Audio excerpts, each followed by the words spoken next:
Bienvenue dans cette série de podcasts créée dans le cadre du rapport d'activité 2021 de la Ligue Braille.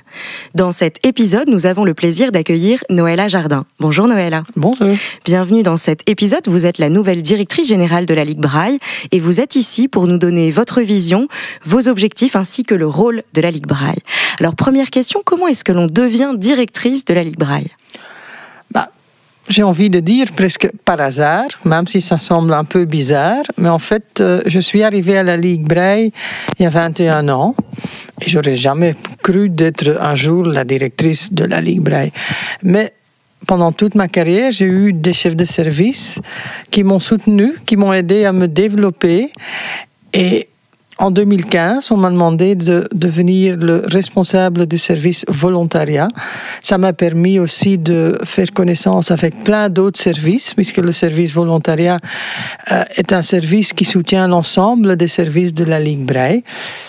Et puis, au tout début de la pandémie, le directeur du département néerlandophone avait décidé de changer sa carrière et donc on m'a demandé de le remplacer au niveau de la direction du département néerlandophone et j'aimais bien. Et puis en mai 2021, M. Magis, l'ancien directeur général, a décidé de mettre un pas de côté et il m'a demandé de prendre son rôle de directeur général.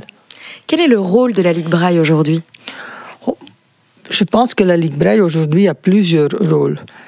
Il est clair que notre premier rôle, c'est d'aider les personnes aveugles et malvoyantes dans leur inclusion dans la société, de devenir autonomes, pouvoir faire leur propre choix dans la vie.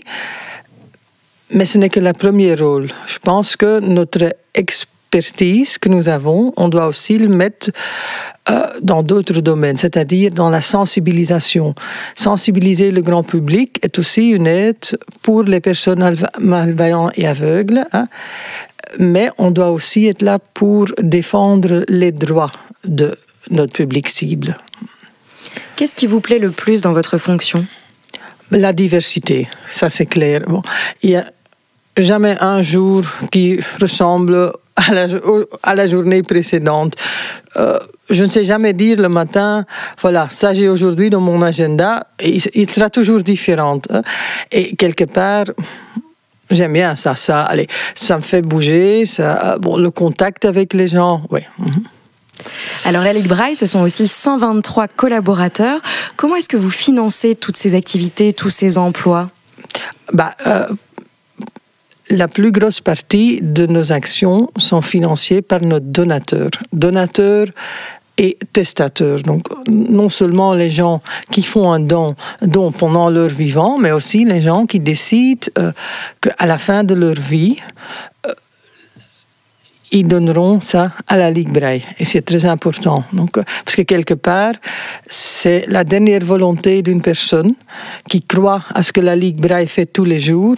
Et donc, on est très heureux que ces gens croient toujours en nous. Et c'est pour ça que nos 123 collaborateurs sont tellement importants, parce que c'est la qualité de leur travail qui nous permet justement d'avoir ces donateurs, ces testateurs. Et quel message vous avez envie de leur faire passer aujourd'hui à ces donateurs, ces testateurs ? Que la Ligue Braille restera toujours importante et que on fera tout pour que l'argent qu'eux ils nous donnent est investi de la meilleure façon. Quelles sont les perspectives pour cette année 2022 déjà bien entamée ? En 2022, on espère de retrouver un peu la vie normale après 2 années de pandémie, de pouvoir refaire des actions qu'on n'a plus fait depuis 2 ans, comme le Braille Day, qui est une journée organisée spécialement pour les enfants de type 6. On va faire une journée de famille, donc où on accueille toutes les familles. Donc, pas seulement les enfants, mais aussi les parents, les frères, sœurs, des enfants avec un handicap visuel.